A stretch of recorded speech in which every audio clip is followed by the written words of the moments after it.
David, in Pirkei Avot, it says that when you reach the age of 50, you can give counsel to others. Well, you beat that by a mile. You have been an inspiration to so many of us over the years with your passionate desire to make a difference in the world, working to make our world a better place, working for justice. So we sing this song for you. Mazel tov.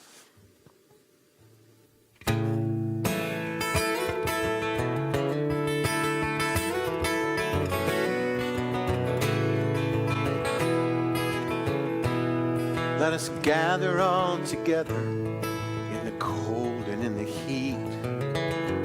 Make a vow that history's cruel lessons won't repeat. We will not stand idly by, watch our values die.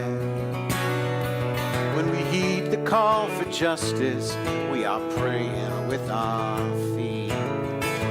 Hear our footsteps on the pavement, let them echo in the streets. Feel the longing in our hearts growing stronger with each beat. It's time to take a stand. We're marching hand in hand. When we heed the call for justice, we are praying with our feet.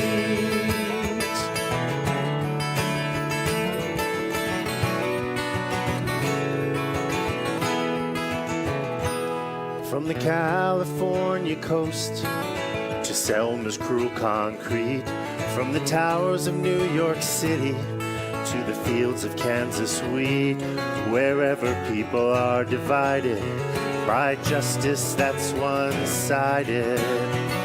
When our voices rise in protest, we are praying with our feet.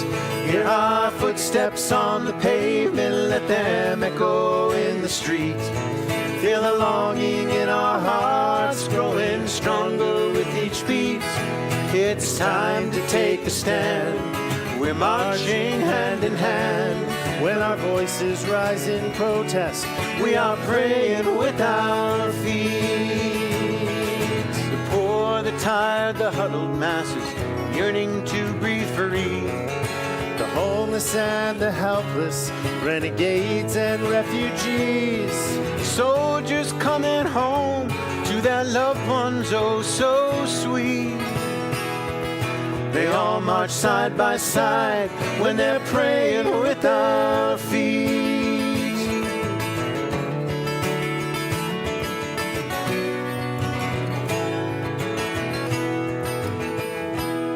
In the classroom, courtroom, the executive suite, the healing of our world awaits. Our task is incomplete.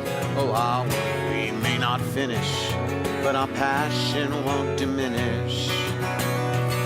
When we work for freedom's promise, we are praying with our feet. Hear our footsteps on the pavement, let them echo in the street. Feel the longing in our hearts growing stronger with each beat. It's time to take a stand. We're marching hand in hand. When we work for freedom's promise, we are praying with our feet. Hear our footsteps on the pavement, let them echo in the streets. Feel the longing in our hearts growing stronger with each beat. Oh, it's time to take a stand. We're marching hand in hand. When we work for freedom's promise, we are praying with our feet. And when our voices rise in protest, we are praying with our feet. And when we heed the call for justice, we are praying with our feet.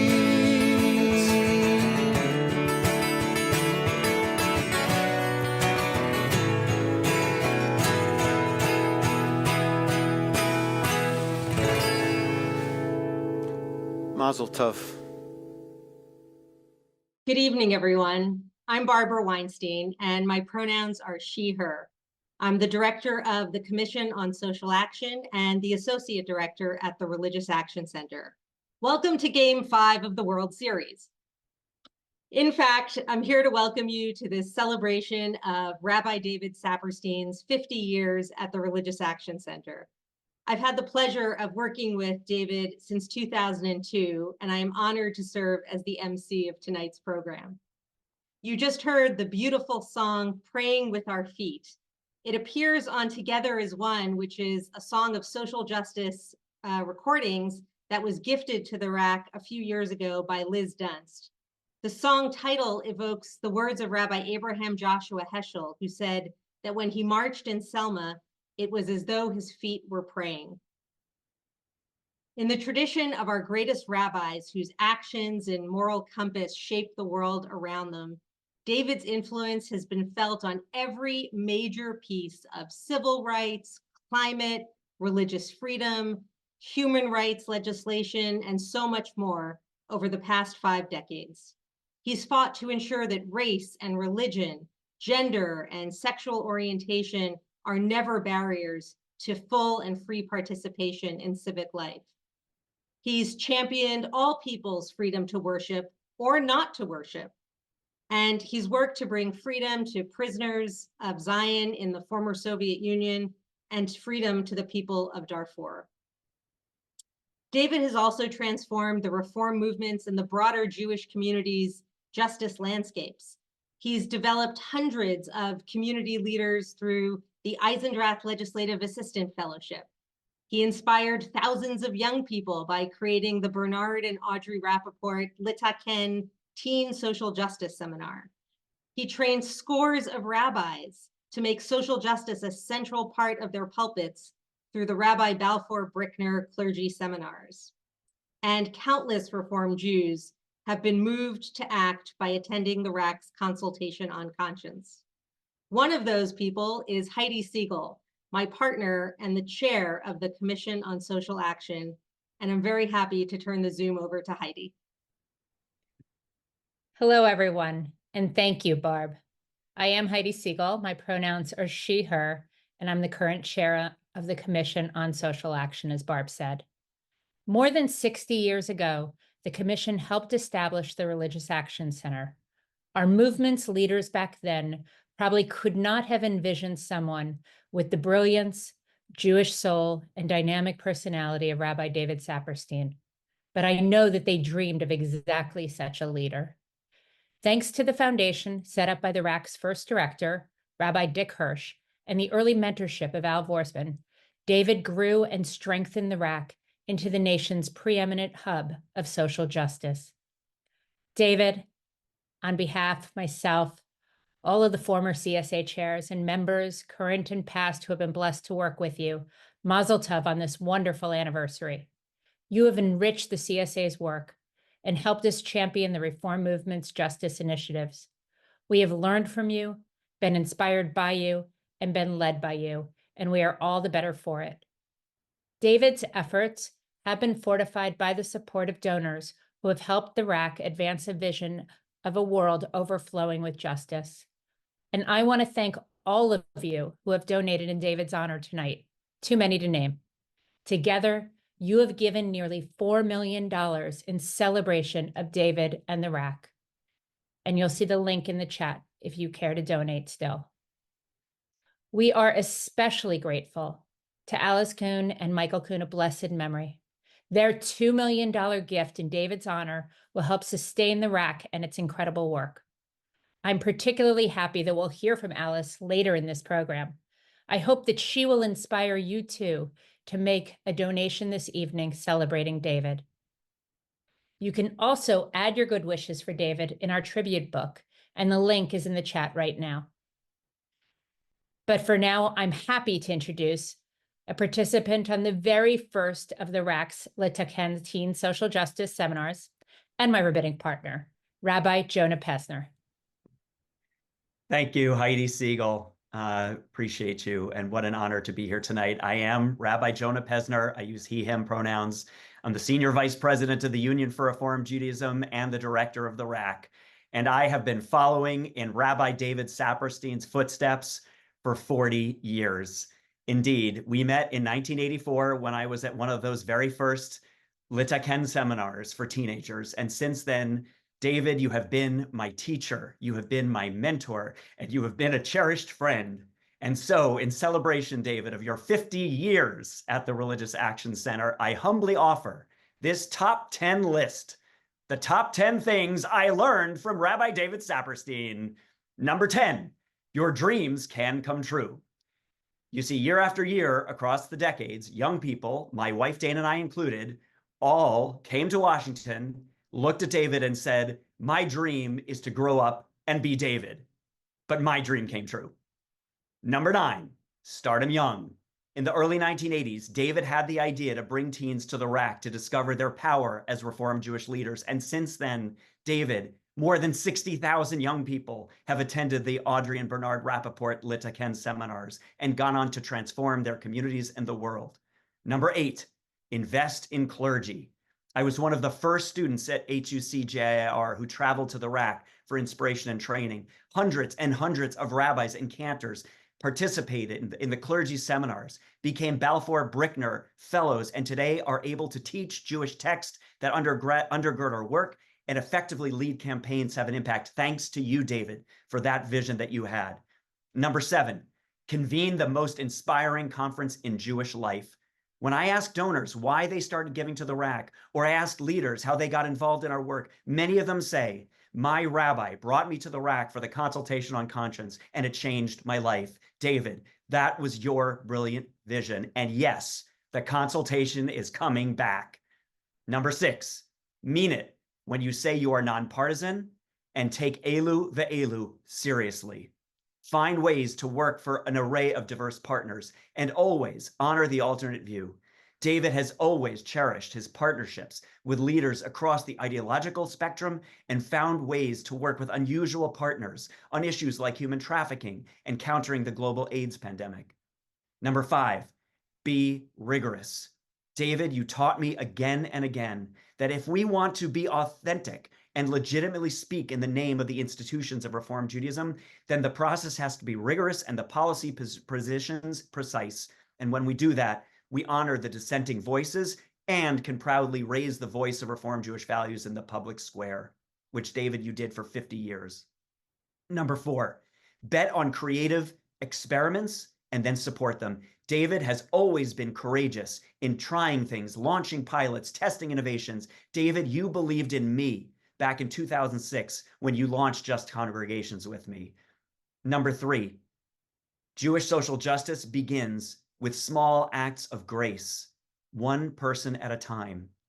It seems like every time I talk to David, he has just come back from visiting a friend in mourning or who is struggling with an illness. He is scrambling to travel to a life cycle event or a simcha. He is sending a note or a gift or making a call or checking in.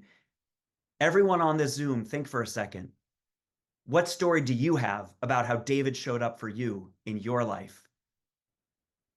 Number 2, invest in a great staff and treasure them.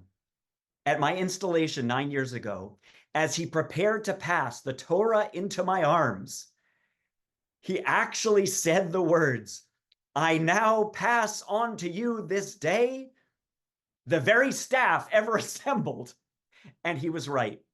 It's a joy when I run into someone in DC or throughout the field who proudly proclaims, yes, they too once worked for David Saperstein. It happens all the time, and we all still work for David Saperstein. And finally, the number one thing I learned from Rabbi David Saperstein, be a great emeritus for your successor.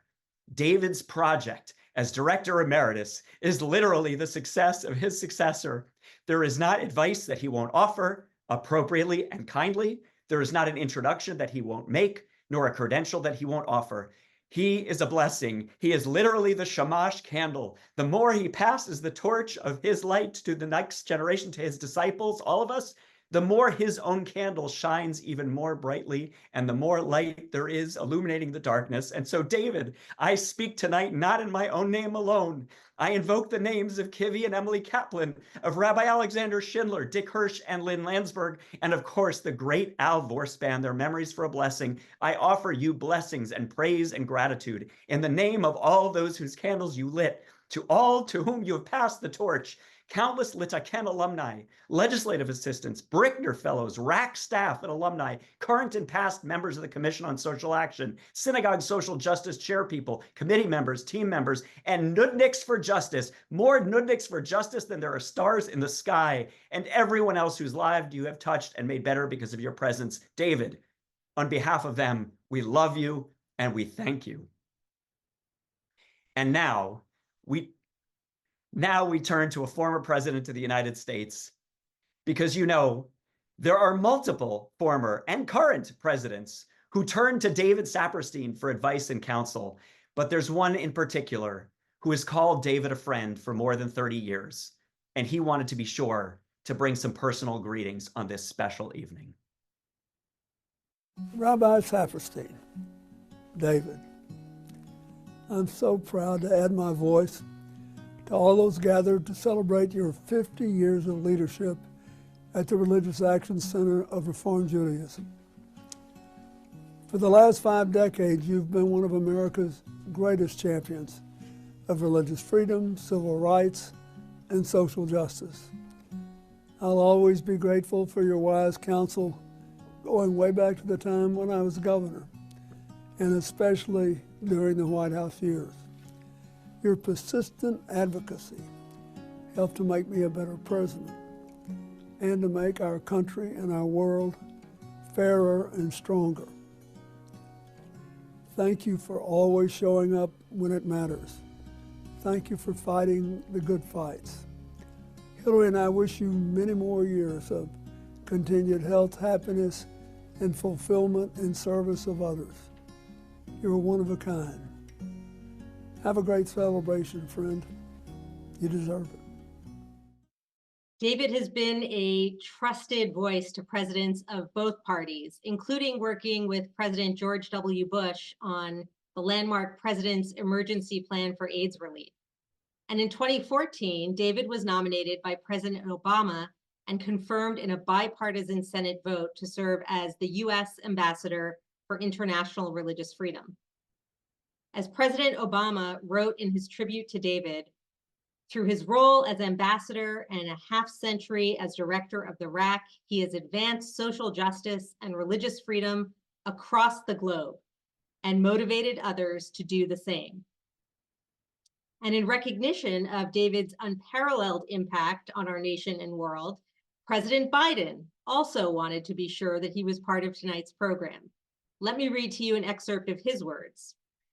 Through your leadership at the Religious Action Center and your public service as the first Jewish American ambassador for international religious freedom, you have united countless people in faith and fellowship and helped further our endeavor to create a world where we stand together and treat everyone with dignity and respect. Of course, David's presence is equally valued on Capitol Hill, and I'm pleased to welcome Jennifer Brodke-Kaufman to share more. Jennifer?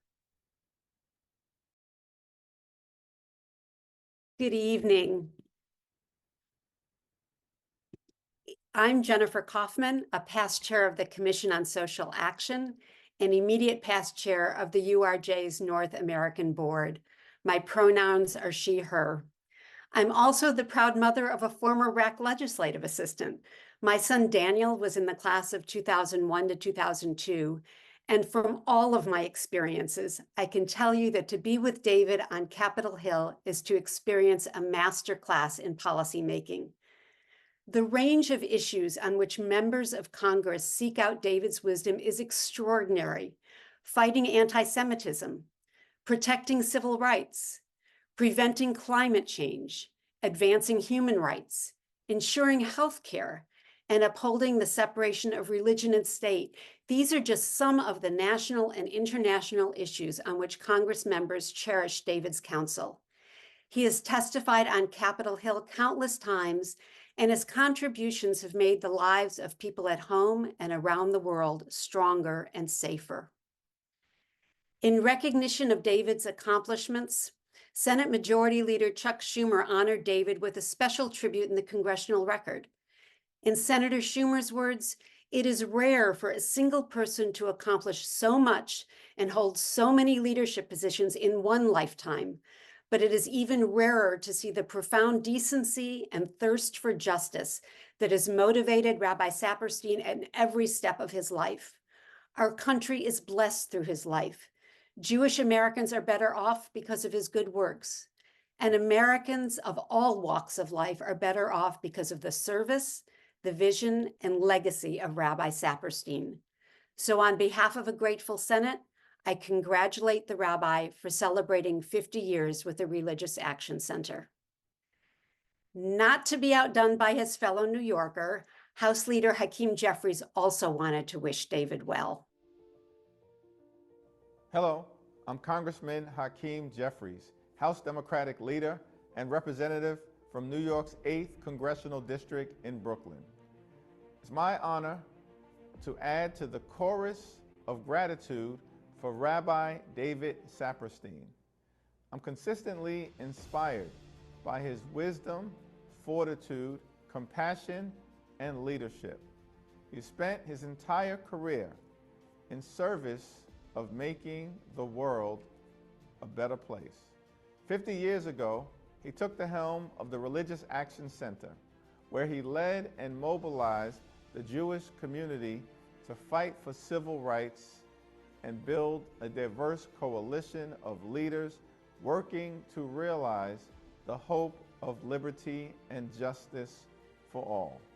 His tenure as the United States Ambassador at Large for International Religious Freedom and as the first chair of the U.S. Commission on International Religious Freedom brought America to the forefront of efforts to fight for religious liberty across the globe. Rabbi Saperstein has unyielding faith in our potential, and today our country and the world is a better place because of his tremendous leadership. God bless all of you. God bless the Religious Action Center, and may God continue to bless the United States of America.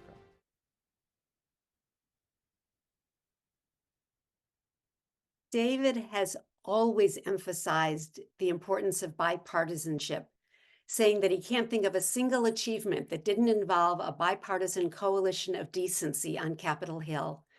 One of his frequent and cherished collaborators is former Republican Congressman Frank Wolf of Virginia. Their admiration is mutual. Many, many times. I think the greatest connection was when we were trying to pass the International Religious Freedom Act. Secretary of State, we had a lot of people, and David was part of the group of religious leaders, Chuck Colson, the whole series that kind of came together around that. So that was when I really saw David in the mid-90s. This is the 26th year of the passage of the bill. So I took a trip. I used to go to Iraq a good bit during the war and after the war. I went to Iraq in 2015 and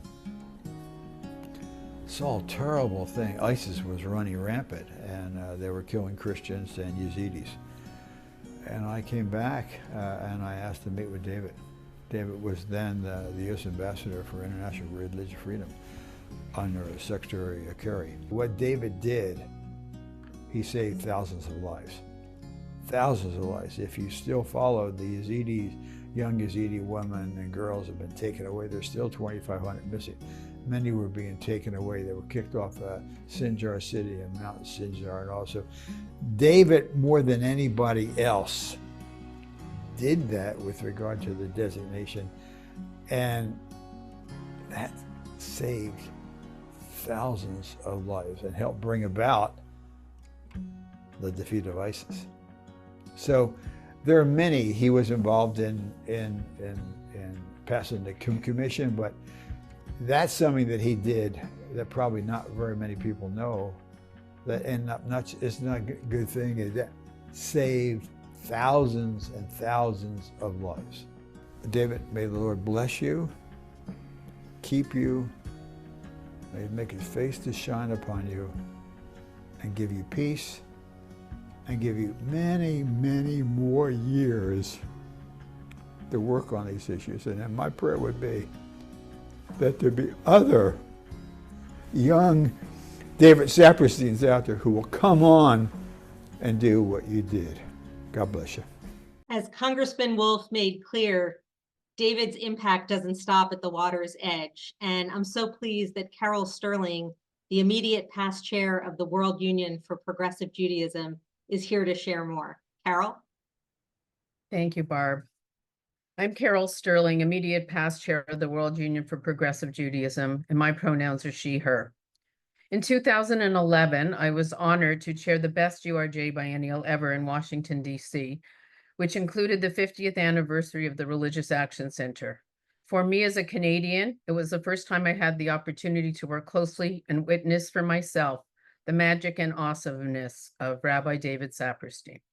I'm honored to join you this evening on behalf of Rabbi Sergio Bergman, our president, and Phyllis Dory, our chair, as well as the leadership and membership of the World Union, as we gather to thank and pay tribute to you, Rabbi Saperstein. David's brilliance and passion for nurturing worldwide progressive Judaism are part of a Saperstein tradition. His beloved parents, Harold and Marcia, of blessed memory, served many far-flung Jewish communities over the years and were strong advocates and supporters of progressive world Jewry, including Harold's term as North American chair of the World Union. And David's brother, Rabbi Mark Saperstein, served as principal of the Leo Baeck College in London for years.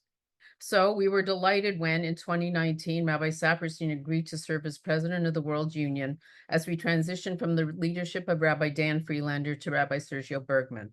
And no one was prouder than the RAC's first director, Rabbi Richard Hirsch, of blessed memory, who was an honorary life president of World Union and a beloved mentor to David. Rabbi Saperstein, thank you for saying yes. During your tenure, many of our brothers and sisters around the globe were able to study and learn with you, hear your words of wisdom and your Torah, and witness your leadership and your menschlichkeit. I personally will always be grateful for your leadership by example, for the privilege of being your partner, and for your friendship and support.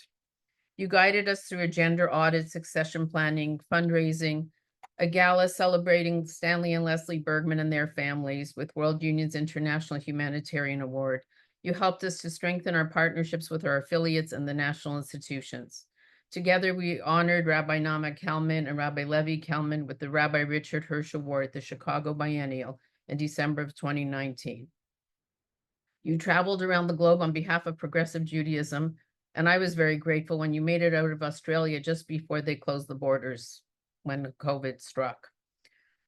You flew to Cape Town, South Africa to serve as the keynote speaker for the Erwin Manoim exhibit Groundbreakers, a history of progressive Judaism in South Africa at the South African Jewish Museum, meeting and talking to thousands who were in awe of your quick speech and deep thoughts. We remain indebted to you for your passion for social justice, your inspiration, and your leadership over all these years, and hope and pray that you continue to be blessed with strength, with good health and shalom. Rabbi, you have taught us well to do justly, to love mercy, and to walk humbly with our God. Thank you. Dear David, for 50 years, you're married to Religious Action Center of Reform Jewry. My God. Well, one cannot say that before it was not an important organization. My very good late friend, Dick Hirsch, was telling me how at the time of the Martin Luther King March on Washington, it was used as his headquarters. But no doubt, you turned this organization into the most important lobbying organization of American Jewry. No doubt that you took it through great battles. Battle for civil rights, battle for the freedom of Soviet Jewry, battle for religious tolerance among Jews in America and in Israel, battle for defending the only democracy in the Middle East, Israel, battle for freedom and religious freedom all over the world. There are not too many people who understand the deep connection between freedom, religion, and identity. And you not only understand it, you live this connection. You are defending this connection. You are building this connection.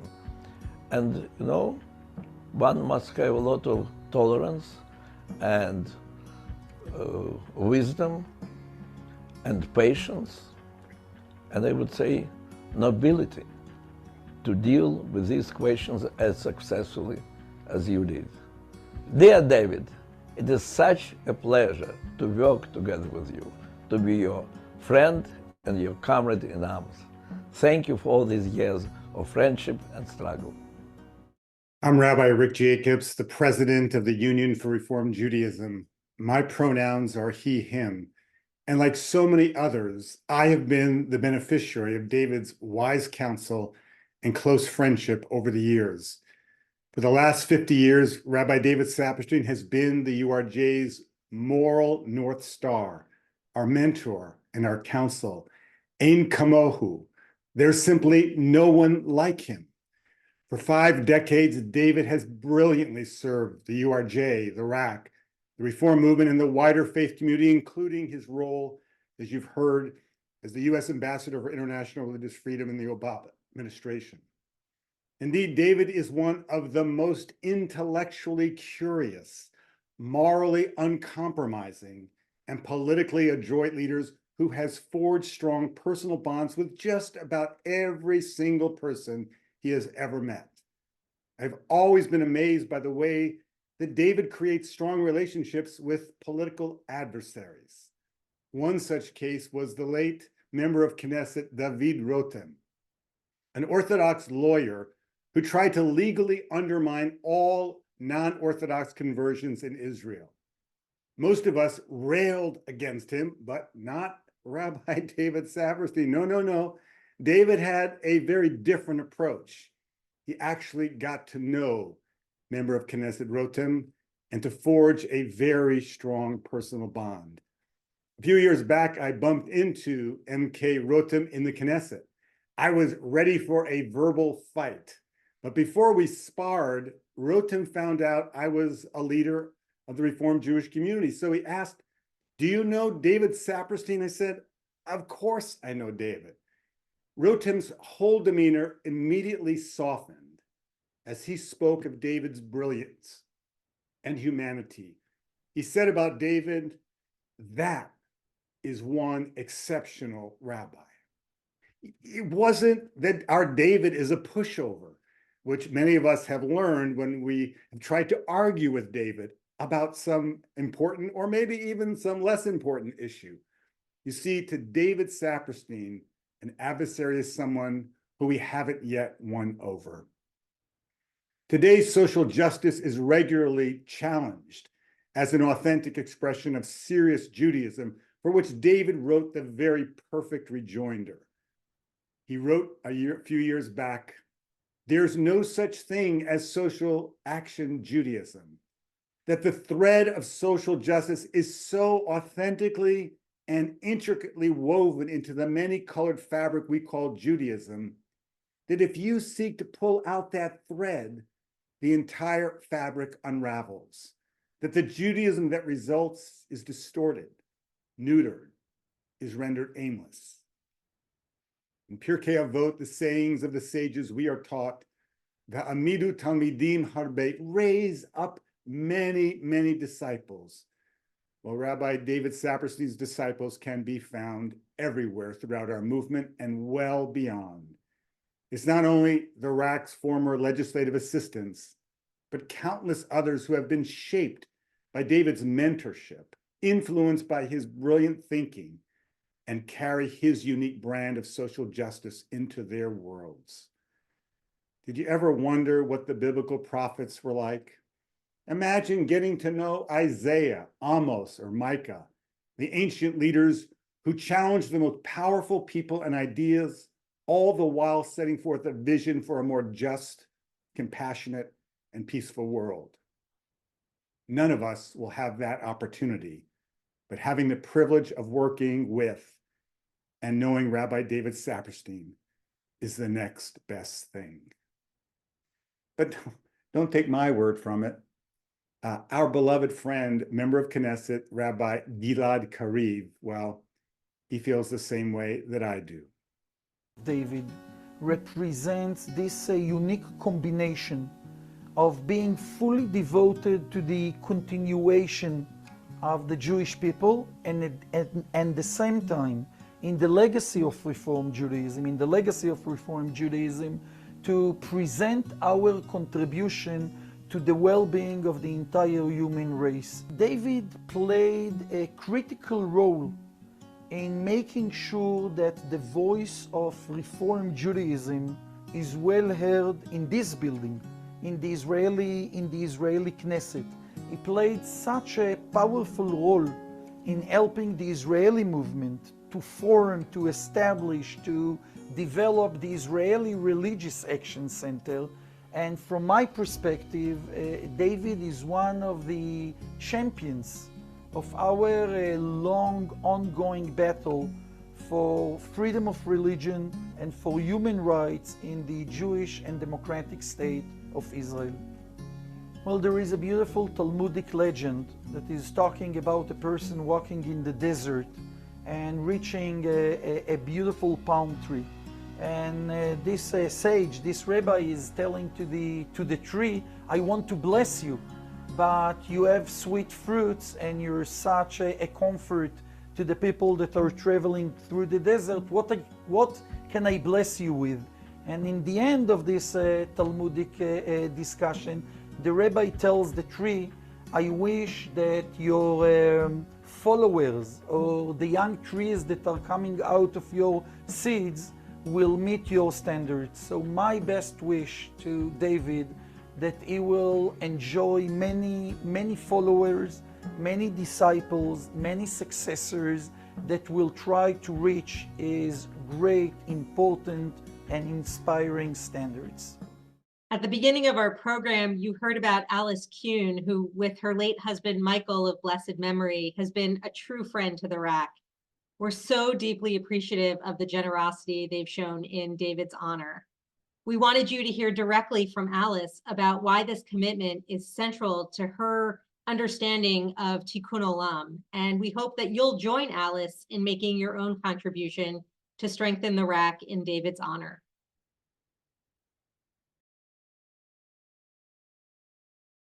The reason we have used our philanthropy to promote social justice and the Religious Action Center and David's work is because we believe in Tikkun Olam very strongly. We're Reform Jews, and we believe it is our obligation to help the world become a better place. David is all about peace and love and charity and hope, and I mean, he's just amazing. I mean, he's held roles in the federal government where he's, worked in Africa, and he's just been involved in every social justice movement I think there is, and of course with the RAC, which is, we work closely, very closely. My foundation works very closely with the RAC, and have for many, many years. So to me, David is just the king of social justice. I think it's important for people to know that the Jewish community is so involved in these kinds of things, and that Tikkun Olam is love, really, and I give out of love. We just believe that religion is a place where people can get their information in a nonpartisan way, and but of course, being Reform Jews, we certainly wanted to participate with our religious faith. I believe that Tikkun Olam, to me, is everything. David, I'm so excited to be able to make this video for you. When Jonah first approached me about this possibility, I just was so excited, and I know Michael would have been too. And I think what you do for social justice and for love and kindness in the world is so important. You fulfill a role that there aren't many people who fulfill that role. And so I'm so happy to be able to be here and send you the best wishes ever. I love you. Hey, Rabbi David Saperstein, this is Perry Smilo. I'm so honored to be able to be here today to thank you for 50 years of commitment and teaching. You know, they teach us, and I was taught a long time ago, Asel Harav, find yourself a teacher, and you've been my teacher along this journey. You've shown all of us what it means to be able to be out there, making a difference one day at a time, one issue at a time. So for all of it, I raise my voice in song to thank you.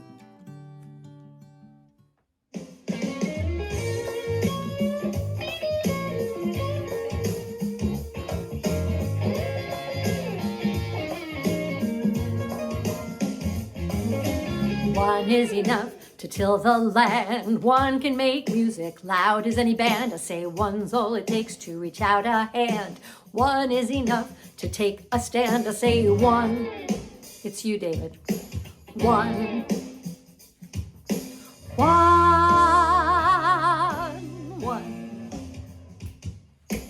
One's all we need to teach and lead. One to guide and one to feed. 1 + 1 is you and me. Maybe you can be the one to help us believe in one. One.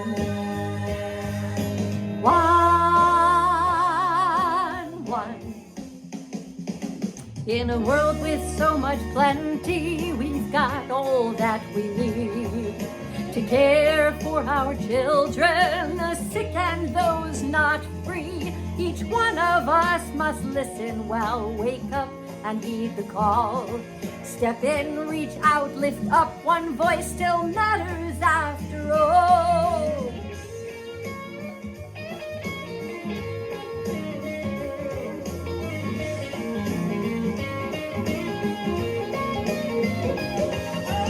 One is a heart whose love's so strong, it'll open up another and on, till everybody knows that everyone belongs. One is the start of a brand new song. It goes one.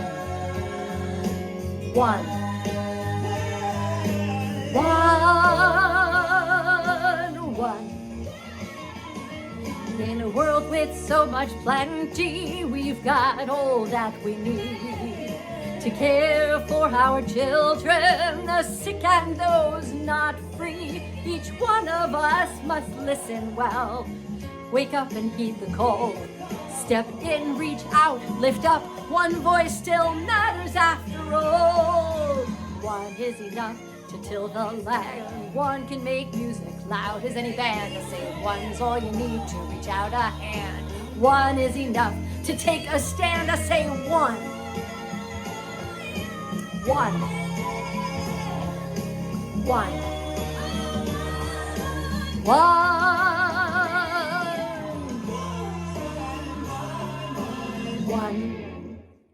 Mazel tov, David. We all celebrate you. Those of us who've had the privilege of working alongside David at the RAC will say that it's left an indelible mark on our lives, whether it's for a summer or a year or decades. RAC alumni hired by David have gone on to be judges and Supreme Court clerks, university presidents, Jewish educators, doctors, lawyers, rabbis, cantors, artists, and so much more. The common thread is their shared commitment to justice, as David has taught us all through his own example. We invited some former and current members of the RAC staff to share the lyrics of a song called Dreamers. It's a song written by cantor Leon Scher and Beth Scher, and it was featured on an earlier album that was done to support the RAC called Sing Out for Justice. We also invited the former and current members of the RAC team to read an excerpt of a speech that David gave about the Jewish values that animate his own commitment to social justice. Take a look.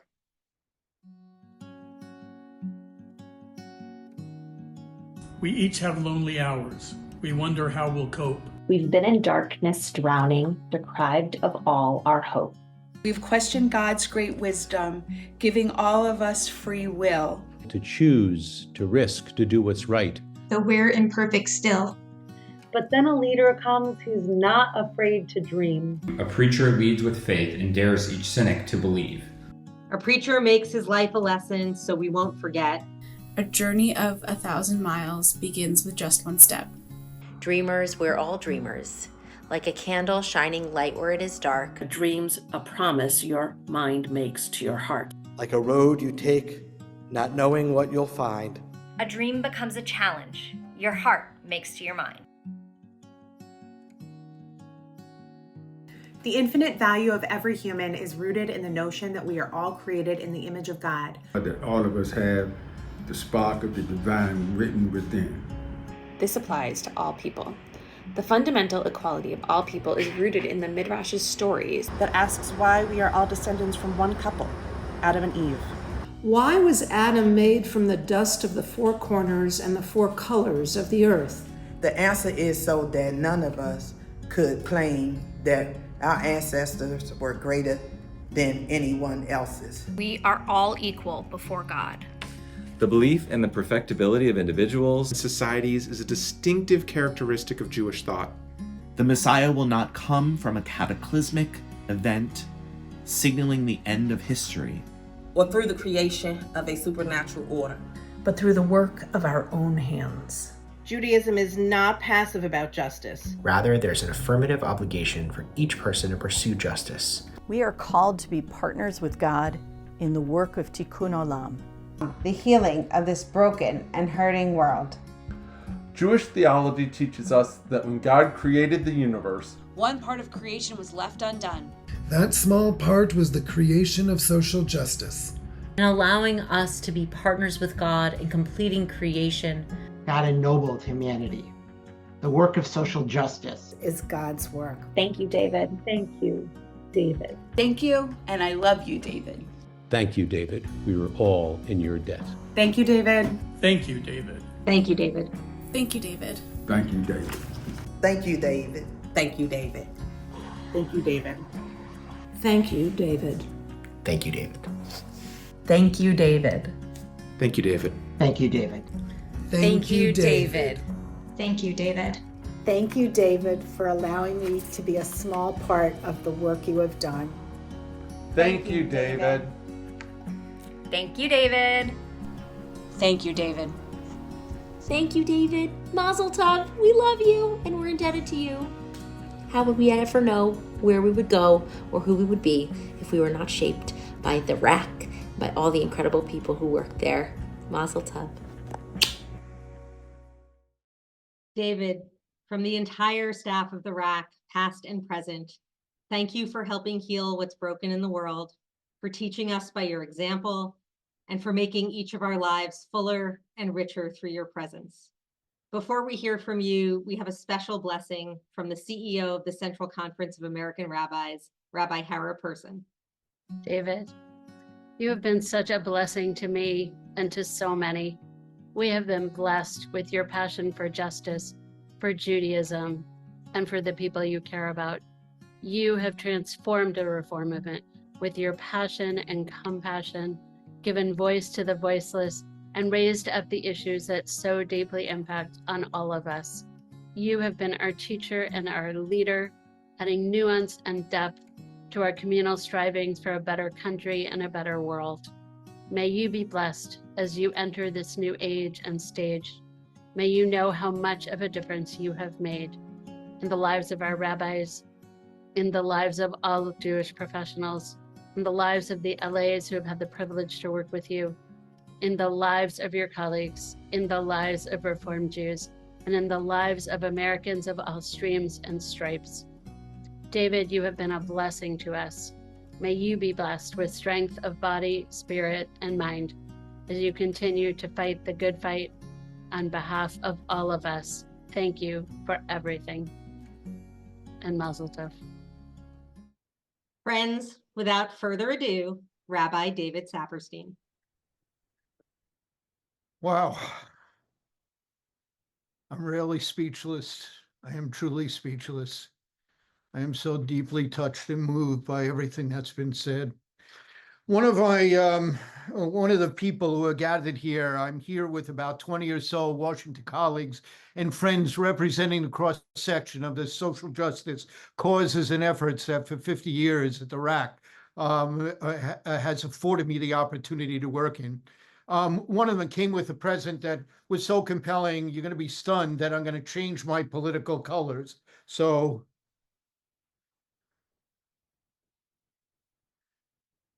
well, maybe not all that fully. Here, allow me to share with you. I didn't know where to go with comments here. Allow me to share with you a few minutes of memorable snapshots of those 50 years, some of which my guests tonight here participated in, some of which I did with so many of you who have appeared on this and I know are part of the community tonight.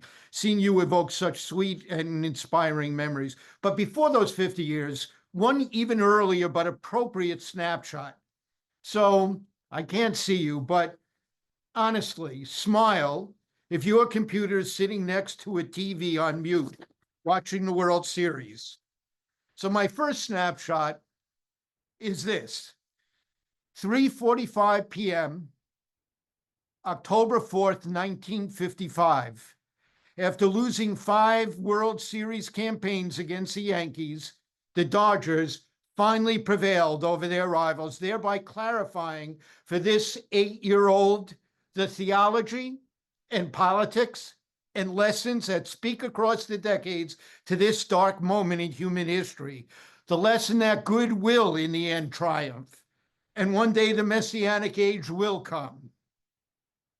Apologies to all the Yankee fans who believe passionately, not without merit, I will confess, that over baseball's history, the Yankees have been the defining baseball team of all time.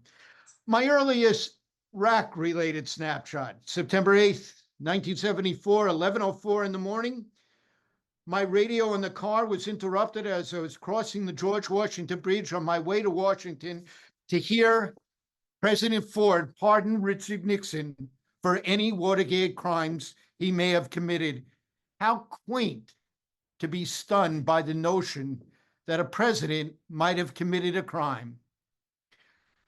Lots of memory snapshots of the 70s and early 80s. You heard from many of the more contemporary political figures, but shared with 2 great civil rights leaders who are here tonight with me, Ralph Neese and Judy Lichtman, leaders of the Leadership Conference on Civil and Human Rights and a number of other important civil rights entities, all of us coming together at the same time in the early 70s and crossing with so many greats of the mid-20th century towards the end of their illustrious careers, so many who mentored us generously, with whom we shared kindnesses, joyous moments, and proud accomplishments. Roy Wilkins, Joe Rao, A. Philip Randolph, Dorothy Height, Arnie Aronson, Kivy Kaplan, and on the Hill, Hubert Humphrey, Ted Kennedy, perhaps our closest Senate ally over the years, Howard Metzenbaum, who some may not know, chaired our Reform Movement's National Commission on Social Action until entering the Senate. So Heidi, great things in store for you still to come. And key Republicans, Ed Brooke, Lowell Weicker, Mark Hatfield, Millicent Fenwick, to name just some of those with whom I work most closely. And of course, the brilliant Jacob Javits, who, talking about snapshots, as a favor came to DC to deliver from his wheelchair a tribute to the Supreme Court of Israel at an event that I programmed in what turned out to be his last DC speech before succumbing to Lou Gehrig's disease. These and many of their Democratic and Republican successors, you who have been attendees at the RAC's consultation on conscience, have had the opportunity to hear in more recent times. Snapshot. Being at the White House, sometimes with small groups in the Oval Office, with Presidents Bill Clinton, George Bush, or Barack Obama, for bill signings on legislation on which the reform movement played a lead role. Let me just mention one example for time where talk about you folks making a difference. So many of you helped us support in 2000 the Sudan Peace Act, and Frank Wolf was a major player in making that happen, drafted in the center conference room by a strange bedfellow left-right coalition we have put together, Catholic bishops, evangelicals, the Black Caucus on Capitol Hill, and the Reformed Jewish Movement, this left-right coalition that led to the appointment of Senator John Danforth, who skillfully negotiated a peace agreement between Sudan and South Sudan, halting a 20-year vicious civil war that the world had ignored. But it was a civil war that killed and displaced 7 million, more than Rwanda and Bosnia and Kosovo combined. And even with the sad recognition that after a decade of relative peace as a result of that, South Sudan has sunk into violence again. Your efforts, think about this for a minute, like Frank Wolf said before, your efforts contributed to saving the lives of hundreds of thousands, if not more. You helped do that. Reformed Jews, liberals and conservatives, Democrats and Republicans working together. We all know the major famous legislation that we all worked on together, but there were so many other pieces of legislation that so few groups are working on, where your involvement and engagement made all the difference. Snapshot, serving for 27 years, often as the only non-African American on the national board of the NAACP, for 4 of those years heading its National Religious Leaders Council. Of the 20 or so national boards of wonderful and important NGOs I've been blessed and honored to serve on, or to serve as chair, People for the American Way, Common Cause, so many others, none resonated more deeply with the history and mission of the RAC than the NAACP. And I know that Jonah, who serves now with distinction and influence on that board, feels exactly the same way. And traveling to celebrate in 1987, the 30th anniversary of those young high school integration heroes, the Little Rock Nine, particularly savoring the invitation for me to stay at the governor's mansion with a new friend I had met through Marion Wright Edelman the prior summer, Governor Bill Clinton, sitting up in the kitchen late at night with him and with Hillary to talk about Israel, about America, about hopes for the future. And of course, President Clinton's memorable speech and my 25th anniversary celebration. Snapshot, our prisoner of apartheid program that there's a generation that probably has never heard of it, but headed by Elie Wiesel and Harry Belafonte, which the New York Times credited with the release of prominent prisoners of conscience.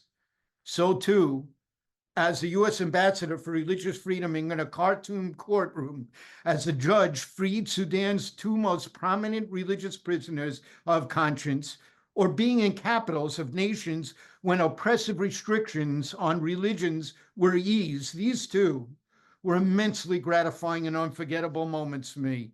The mainstay of that work at the State Department, one of the most gifted civil servants and public servants I've ever met, is here on the behalf of this nation for well over a decade. Is here with me tonight, Dan Nadel, here, as is another international religious champion, Mohammed El-Sanusi, and one of the great champions of religious freedom, Melissa Rogers, who is with us as well. Still more snapshots. Working with the late Israeli humanitarian and peacenik, Abi Nathan, in building 2 of the best refugee camps in Ethiopia during the mid-1980s famine, with 18,000 tents stamped with a Jewish star and the words, "From Israel with love."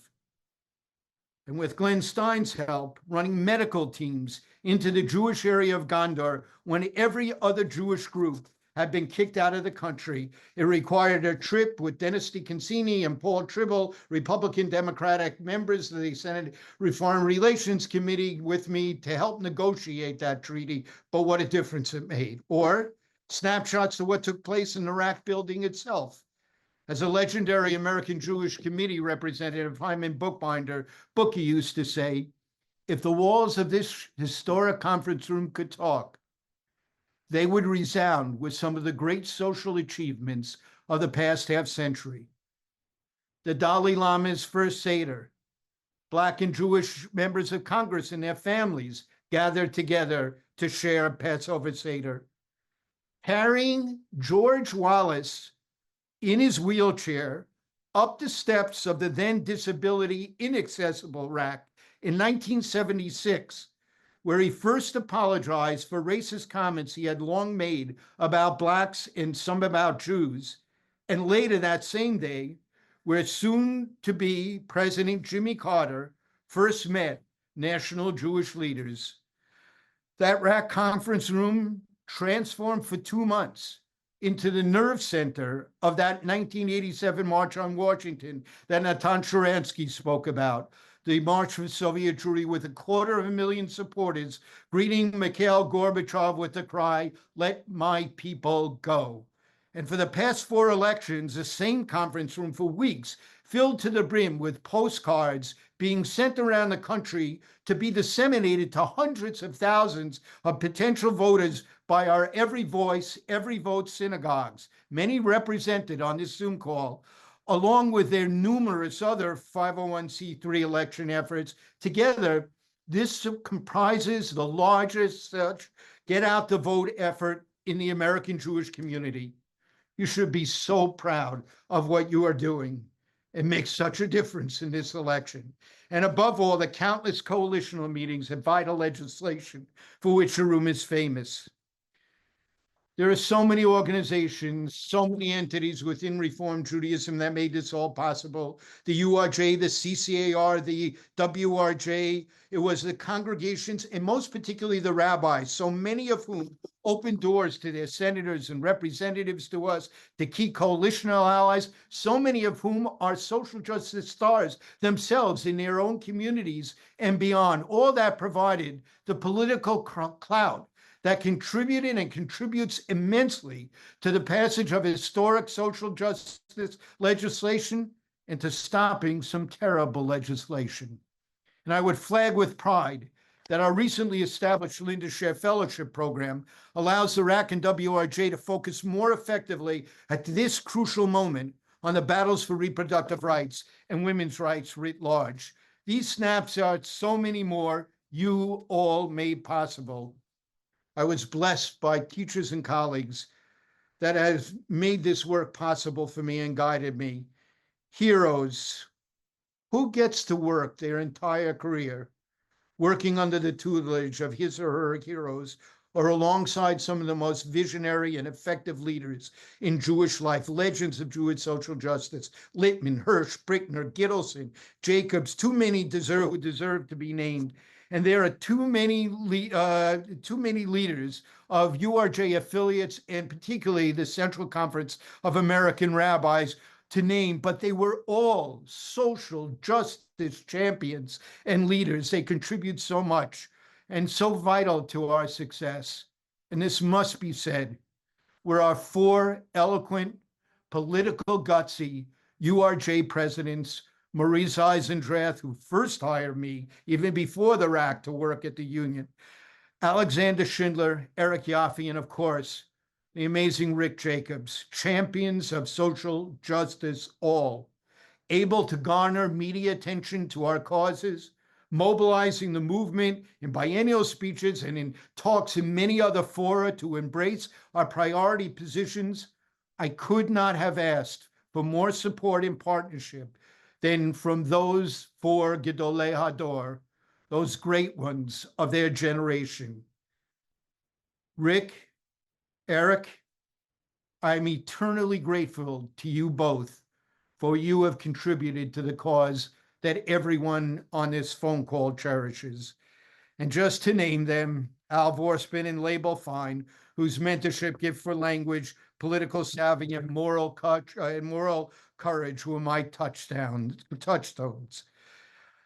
And what a wonderful gift of the great RAC staff. You've seen their work in this entire tribute that I'm so deeply touched about.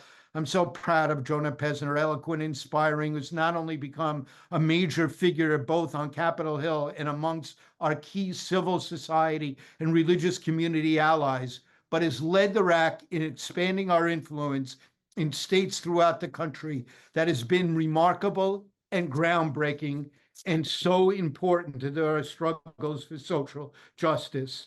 And what a team he and I were able to work with. The Glenn Steins and the unforgettable Lynn Landsberg and Mark Palavin, who contribute so much to our success. Rabbi Sharon Kleinbaum and Reva Price and Rabbi Mark Israel, and Daphne Price, and Rabbi Marla Feldman here, and Rachel Lazar, and Joy Friedman, who heads our state efforts, and Barbara Weinstein, who is moderating this wonderful tribute here, who is so skillfully overseen our strong advocacy efforts and directs so well our Commission on Social Action, and Michael Namath, who built our conferences and Brickner Rabbinic Seminar into the nationally recognized powerhouse educational programs they have become.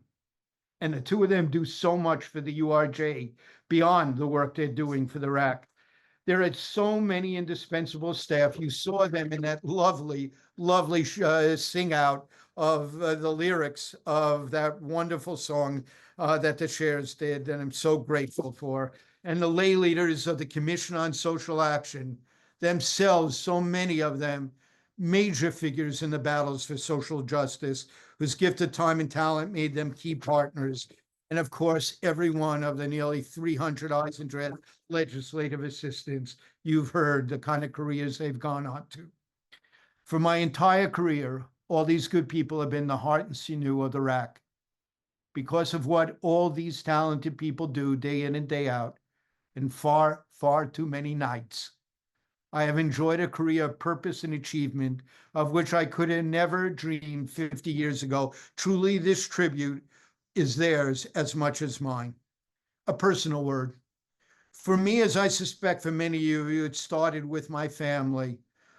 I don't have to say much. Carol did about their championing of world Jewry and their travels across the globe. My dad never made more than $45,000 at the synagogue he served for 50 years. They made it to 80 countries before jet airplanes. It is a great mystery of our lives that we have absolutely no idea how he did it, other than he was TripAdvisor before there was TripAdvisor here. But they were also powerful social justice models for us in civil rights and women's rights, and so many other causes. My brother Mark, distinguished Jewish historian and the most gifted and compelling teacher I've ever had.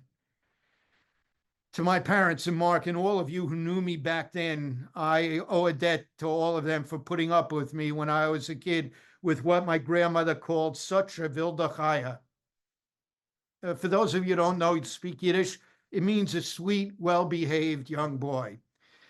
My wife and sons, who are my most helpful critics and most supportive fans.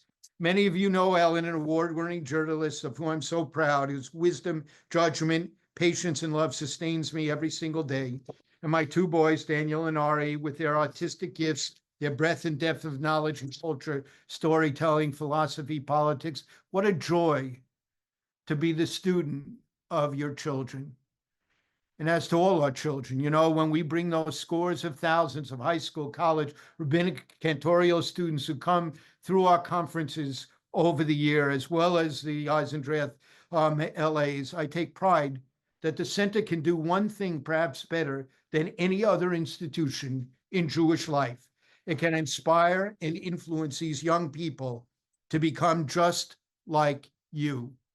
People who, like you, will carry the prophetic tradition into the next generation. People like you who would make Micah and Isaiah and Amos proud. People like you who will be the bearers of flames of justice, weavers of dreams of freedom for all God's children. One of Alex Schindler's greatest gifts to me was permission to raise funds to supplement the URJ's support, to allow the expansion of our work. It changed everything. So many of you on this call have given us so much and so consistently. You have made us what we are. To the Kuhns, to all of you who have given to the fund bearing my name, I take such pride in knowing that you and I together have helped secure the future strength, flexibility, willingness to take risks on new approaches, new programs, new ideas to advance the cause of social justice at this crucial time. And so, a final word about this moment in history. We are truly at a crossroads in America and Israel on the global scene. Our path leads to bleakness. One path leads to bleakness, autocracy, oppression, despair, violence. The other leads to democracy, to freedoms, to equal rights for all, to justice, and to the peace of shalom, of healing and wholeness. No matter how this election turns out, we Jews are the living embodiment that even from the darkest moments in the world, we can bring the light forth. To the words of the biblical prophet Zechariah, we are consigned to be prisoners of hope. Return to your fortress, you prisoners of hope, and I will restore you back double what you lost. But the dangers are real. Of a military mobilized to support an oppressive agenda, of a further radicalized judiciary. But I believe the democratic constraints of our nation will hold, but only if we fight with every peaceful resource we have. Keep in mind, according to the recent American Values Survey, 30% of Republicans believe that true American patriots may have to resort to violence to save the country. 1 in 5 agree that, quote, if Donald Trump is not confirmed the winner of the 2024 election, he should declare the results invalid and do whatever is necessary to assume his rightful place as president, unquote. Have I cheered you up yet? As daunting as the challenges we face are, friends, we live at a time of hope, of which our ancestors, our prophets, our sages throughout the ages could have only dreamed. We may indeed face perilous and unprecedented problems that can destroy democracy, can devastate the world. But paradoxically, we may well be the first generation of Jews living in a world capable of creating the kind of just, peaceful, and compassionate society our history, our prophets, our values charge us to build. For we are the first generation that produces enough food to feed every human being on earth. A failure to do so now is a failure of moral vision and political will. We're the first generation that can conquer malaria and an array of diseases that have plagued humanity from time immemorial. The failure to do so is a failure of moral vision and political will. We're the first generation that can educate every child on earth. The failure is a failure of moral vision and political will. We can lift every person out of poverty, undo damage to our environment if we act firmly and expeditiously, and can spread freedom across the globe. The failure to do any of these things is now a failure of moral vision and political will. And yes, we are a generation that can both help secure Israel's safety and well-being. Even as a prospect of Arab nations' unprecedented support for rebuilding Gaza and building Palestinian leadership who, like the Abrahamic countries, want to live in peace and prosperity with Israel. If we lose this opportunity, we will see repeating cycles of violence tear the region apart. And the failure to act now is a failure of moral vision and political will. On all these issues, what I have learned so clearly in my 50 years of religious and moral advocacy to government and society is that someone will decide. Your only choice, our only choice, is whether we will be the audience watching others make those decisions, or if we will be the authors of those decisions. And if we remain silent, in the vacuum of our silence will come voices that do not share our values, our dreams, our aspirations. There can be no guarantees in such an explosive and volatile world, but there are some truths we do know. We know that Judaism, the religious civilization of the Jew, provides the most powerful answer to the mystery of Jewish survival, the answer of why we Jews survive to be a light to the nations, a holy people, God's partners in making real the world of justice and peace promised for all humankind.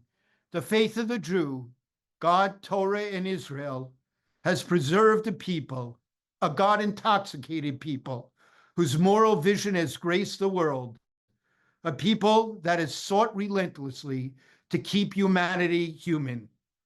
Long ago, we stood at the foot of Sinai, and from our encounter with the divine, we brought forth a message of ethical monotheism, of justice and hope, transforming all of human history. From that time until today, the need for such a transforming vision has never been more urgent. That is what the RAC was created for. That is what I have devoted my life's work to, and this is what I look forward to working with all of you to achieve for many years to come. As I have said so often, we are not the prisoners of the mistakes and failures of an unremitting past. We can be. We must be. Working together, we will be the shapers of a better and more hopeful future for all God's children everywhere. Thank you all for all you do. Bless you all as you go forward, Mechayel L'Chayel, from strength to strength, for all the years to come, until the dream of justice and peace for all humankind has been made real. David, on behalf of everyone joining this event and countless others, Yasher Koach, Mazel Tov on your 50 years at the RAC. Thank you for letting us celebrate you, and may you continue to go from strength to strength. Good night, everybody. In the classroom, courtroom, the executive suite, the healing of our world awaits. Our task is incomplete. Oh, we may not finish, but our passion won't diminish. When we work for freedom's promise, we are praying with our feet. Hear our footsteps on the pavement, let them echo in the streets. Feel the longing in our hearts growing stronger with each beat. It's time to take a stand. We're marching hand in hand. When we work for freedom's promise, we are praying with our feet. Hear our footsteps on the pavement, let them echo in the streets. Feel the longing in our hearts growing stronger with each beat. Oh, it's time to take a stand. We're marching hand in hand. When we work for freedom's promise, we are praying with our feet. And when our voices rise in protest, we are praying with our feet. And when we heed the call for justice, we are praying with our